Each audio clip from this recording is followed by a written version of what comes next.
তোমাকে না কিছুদিন আগে টাকা পাঠাইছি, আবার কিসের ওষুধ? আরেকবারও কি এক সপ্তাহ হচ্ছে না এখন ওষুধের জন্য টাকা পাঠাইছি যে, আবার কিসের ওষুধ করতেছে আমার থেকে? আমি কোনো ওষুধের জন্য টাকা দিতে পারবো না, আমার টাকা নেই। আমি অফিসে যাবো, আপনি জানেন না পারবো। ভালো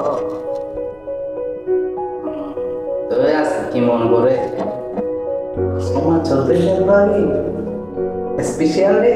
ও আমার তো মনে ছিল না অফিসের কাজে। একটু বিজি আছে একটা। আমার পক্ষ থেকে তোমার জন্য একটা ছোট্ট পাহাড়।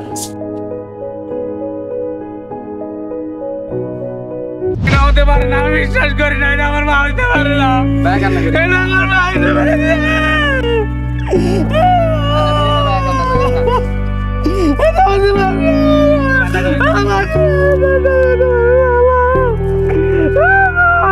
আমার মাকে করে এটা হতে পারে না। কান্না করেন না ভাই। এটা আমার মা হইতে পারে না। এটা আমার মা হইতে পারে না। তুমি কই গেছো শালা?